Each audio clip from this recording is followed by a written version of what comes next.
Hello, John. Hello, Oliver.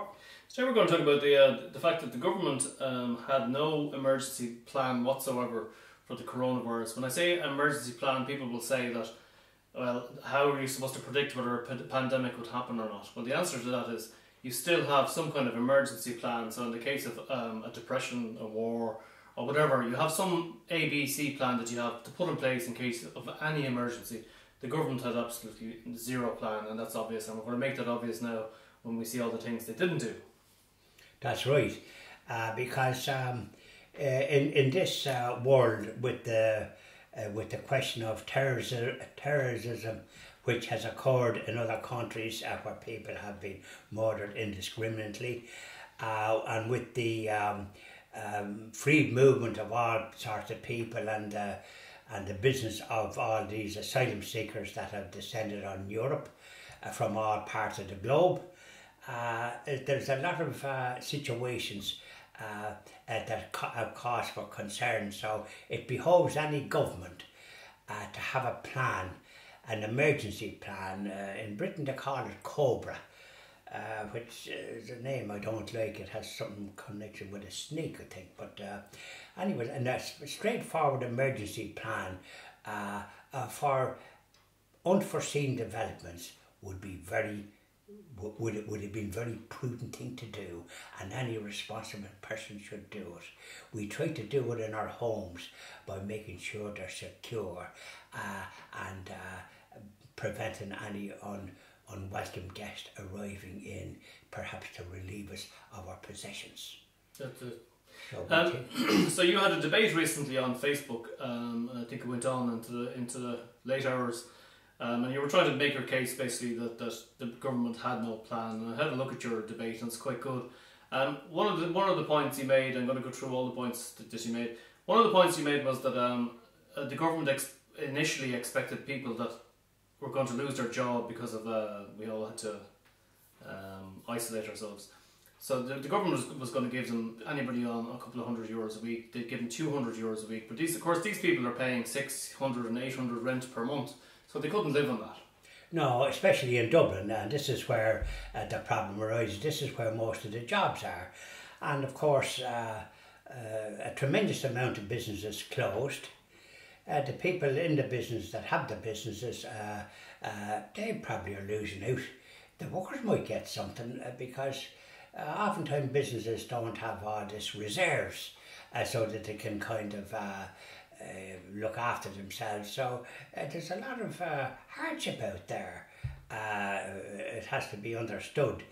And when this happened and they were proceeded to close everything because of this Chinese virus or coronavirus or pandemics, and a lot of words crept into the language, but suffice to say that when people are laid off and have no income, worry and emergency along with everything else crops into the situation, and quite rightly so. We found that what they were offering wasn't enough, and what they were offering, how was people to sort of receive this money? Well, see, this is the thing. I mean, you were saying as well that they didn't have any proper online system for people. They could have had an avalanche actually of a couple of thousand people, 100,000 people down at their offices. But what they done was they had a form and it with a PO box number, and then you post that in. And then this was all going to be done manually on paper, which would take forever. Okay, that's why there was a delay in the actual payment in the first place. So there was no online system readily available in an emergency for people. That's right. A lot of people could use that. Others, of course, couldn't. That mightn't be au fait with using the internet. But when they sent out the post, these forms, or did they post them out, or how did the people manage to get these forms? So you could actually get the form online as a PDF. PDF is a portable document format, right? So if you didn't have, did they post it to you? Because supposing you didn't have a laptop. I'm not sure if they posted it, but I do know that you could access it online, but you could only access it, you could print it up. And I think that later as the weeks went on, they probably did get an online system. But what I'm saying is that they should have had it in the beginning. Well, they should have, but they should have also had a system for people that couldn't use the internet that way, and maybe have a situation that they could actually get it printed, because a lot of people can use the internet but they don't have a printer. And then the places where you could get stuff printed like that, for example, libraries, they were closed. So I was one to be able to do that. So in any event, I think that they didn't have sufficient methods in place so as people could avail of this money that now that they haven't got any money to buy anything. So if they couldn't be fit to do that, I think that's a cancer government that should be got rid of. Absolutely, absolutely. You were saying there in the debate that the scale of failure, like if you look at the 2008 economic crash, Fianna Fáil, but this is on an even much grander scale, and particularly because people on the front line, such as nurses, healthcare professionals, they're losing their lives because they didn't have the proper protective equipment also. Well, that's right, but now, as I say, we approach this. I approach this problem with the information, that the best information that I could kind of have, and to deal then with what people were coming out with. Let's face it, that the fact that we had this apparently a pandemic, and with consequences for a lot of people being infected with this, and that the only solution was isolation and a prisoner in your own home. So I think it's fair to say that they seem to develop a plan as they went along, because don't forget, they called an election in February, a very bad time of the year when people are liable to be out and getting colds. Anyway, they did that, and then they spent the last couple of years, and the media as well, worrying about Brexit and all this type of thing. And quite frankly, when the election took place, there was not a word about Brexit. This is before this virus. And now, since this virus has taken a grip and everything is closed down, here we have no mention about any of these things, and there was no need to be spending so much time and the media wasting time talking about these, instead of trying to concentrate on things that were actually important to people. They were alarming people the whole time. Don't forget, before this business, we heard nothing about the climate. It was climate morning, noon and night, and a 15-year-old child that wouldn't know anything in my book, but apparently was fit to address the United Nations, a young one from Sweden. Now, this is the kind of waste of time that the media and politicians was engaged in, with one objective: to increase taxes on people. They're already hard pressed. Now, what that subject, what that waste of time between Brexit and that did, and though we didn't discuss some of these things, but the fact of the matter is, it meant that the important things that need to be dealt with, which is what we're talking about, the lack of preparation for this emergency that has occurred. Don't forget, there was other emergencies in life. There was what they called the Spanish flu, and there was millions of people died from that because they didn't publicise it when the war was on. And then when the poor Spanish published it, they got the blame for it, as if it originated there. It did not. It originated on the front line during the war. So there weren't very, that time when we had none of this information technology we have now, people died, millions of them, because of their neglect. And in some ways they're a bit neglectful still. They're not prepared. I think that there's one thing that actually stood out as well, is that At the moment, we have an acting government, but we don't actually have a proper government because the election is in kind of limbo at the moment. Right? Correct. And the problem with that is, okay, that they can't pass legislation. Okay, so at the moment, if they want to pass emergency legislation, okay, for the coronavirus, for the pandemic, to do X, Y, and Z, they actually can't sign it into law because they're not an elected government. No, they're only a caretaker government until such time as one is formed. Which says to me that what they need to do, all governments in the past should have done it. They should have put in legislation which says that even if we're in the middle of a crisis with the government where we don't have an elected government, that the government can do an emergency legislation, even though we don't have the government. There should be something in there to protect. There should, in that case. But of course, the media being the sort of irresponsible organ that it is in this country and in other countries, will find fault, or the civil liberties will find fault with something like that. You'd be surprised all the quangos that can come out of the woodwork, and when something good is being proposed for the betterment of society, they have some angle to try and stop it because they have their own agenda. But you need a government in this country at the present time. I think we said it before, but a national government would be the only solution, so as they can deal with the thing in a unified manner and stop their own ridiculous agendas, especially the Sinn Féin and the lefties, who apparently are wasting their time trying to find ways of women mothering their own children in the womb, instead of going to these factories where this evil takes place now, that they can perhaps do it from home by some other method. So this is the Sinn Féin crowd that got so many seats by people in the last election, and this is the left crowd, kind of half communist, that has been a waste of time and a waste of everything down the centuries. They're so evil. So here's what they're at. Instead of concentrating on saving people, which is what they're trying to do now, and isolating people. So they've already inflicted abortion and same-sex marriage in the north of Ireland through their interference with the Labour Party in Britain. So this is the sort of thing that we don't want in an emergency, such as what we have.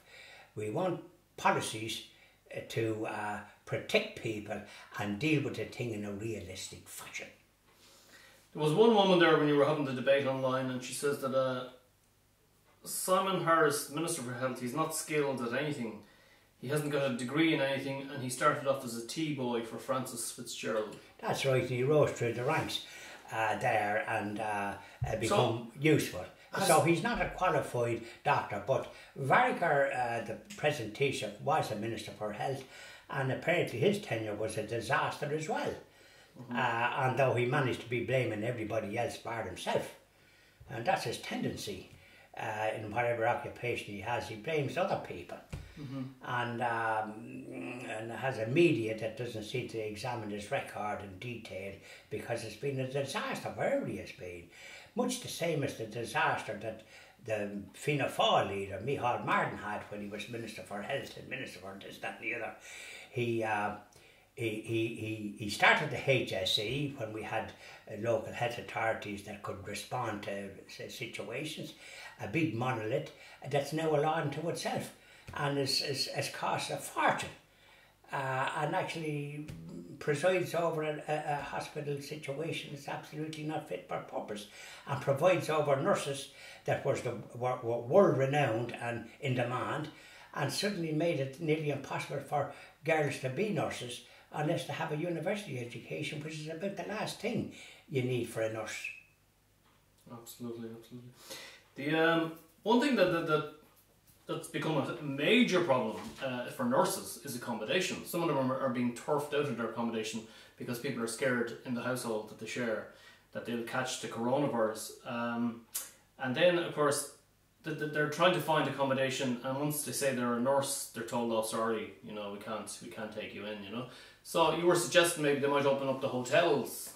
Well, that would be As a short-term solution. One solution. But you see, this is the sort of policies that successive governments that are actually not fit for what they've done. And with the advice perhaps of the civil servants who are actually behind the scenes implement a lot of stuff. The fact of the matter is that there was nurses' homes provided for people, for nurses years ago, and nurses stayed in them, and they were able to be near their workplace and had time off and had a grand social life. Nursing homes were provided near hospitals. There was one in Navan, where a lot of nurses that had been trained in England. They had the primary cert national school education, and they were excellent nurses, and great demand, and well qualified and well trained. So there was nurses' homes, and that made sense. So whatever government, be it Fianna Fáil or Fine Gael, that were in power, that implemented a closure of these nursing homes on some other pretext or another. It's much the same way as they closed all the railways and the various structures that was benefit to people, the citizens of this country. I'm thinking of the tram that used to come from a certain up Holt Hill and down around, and even they couldn't keep these as a tourist attraction. They even had a lovely train from Galway to Clifton, what they call a narrow gauge, and people went on holidays on that. Why didn't they keep some of these things even as a tourist attraction? The closing places seem to be the object of what they were about. Don't forget, not just alone have they closed all these nursing homes, and we can't find out who took that sort of decision. It sounds like asset stripping. It sounds like closing down these was a way to save money. For example, the nursing homes in Dublin, I know several of them. There was one in Mountjoy Square, there was one in Mount Street, there was one... There was one in Mount Street that was a nursing home, so that they could stay there and go to whatever hospital they were in. If the nursing home in Vincent's was overfull, this took care of an overflow. And because there wasn't a hospital in Mount Street that I'm aware of, but there was other nursing homes, and there was homes for girls who were working in the civil service from the country that needed a secure environment, because they were coming to a city where they might be at risk. That's it, and there was nuns provided homes for single girls, and remember there was one in Parnell Square. Yeah, and there was one across the road from Mountjoy Prison. There was a very, very big one there, and Mater Hospital, and what they done was they knocked it down to make way for patient beds in the new hospital. There was one in the Coombe. There was one in St Brendan's Mental Hospital across the road there in Grangegorman. The big red building, it's gone now, the redevelopment, because it's going to be a college. So they got rid of all the nursing homes because nursing switched from being a sort of apprenticeship, right, to being a university degree. So they became students. Well, you see, that was, as far as I'm concerned, a disaster. Yeah. A disastrous decision. It denied the nurses that had served the country and the world very well in such demand. Girls that were the best nurses that you could wish to be treated by. Why the Minister for Health or government would undertake such a ridiculous policy of having girls to be nurses with a university education? It's self-evident that that because of that background, that they wouldn't be as concerned about the patient, I don't care what anyone says, as the nurses were in the past. Mm-hmm. They were excellent, and don't forget you had matrons in hospitals, and of course you had nuns running them properly. When this Department of Health put their snout into that, it has become a disaster. Don't forget all the hospitals that they closed or threatened to close. their policies have been so bad that I think there should be some kind of a tribunal to find out who's guilty of all these things. That's it. And then there's this thing about, you know, teaching kids at home when we're in the middle of a pandemic. Does it work? Does it not? But obviously, like, I mean, they had no plan for teaching children at home if we were in the middle of a crisis. So they actually forgot about the kids as well. They forgot about almost every aspect of society because they had no plan. No, and of course closing the schools, and I wasn't aware except if kids had underlying health issues, for example asthma and God knows what, because now they're living in houses where there's no such thing as a draft.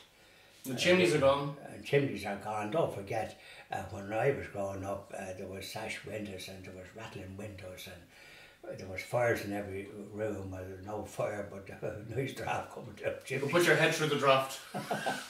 So when you got into bed and you didn't have electric blankets or anything, or central heating, so you made sure you were fridged for a bit. You might have a hot water bottle. Yeah. And so here you were stuck and you were frizzed, but you did warm up eventually, and your parents had to do the same thing, but we weren't all hospital cases and we didn't have asthma.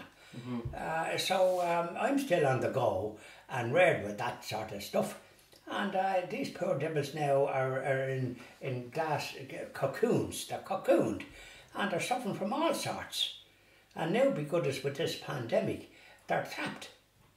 There seemed to be no plan as well. I mean, initially people were saying that this was going to affect, this pandemic, the coronavirus, was going to affect people over the age of 60, and particularly elderly people in the 70s and 80s, my parents' age, you know.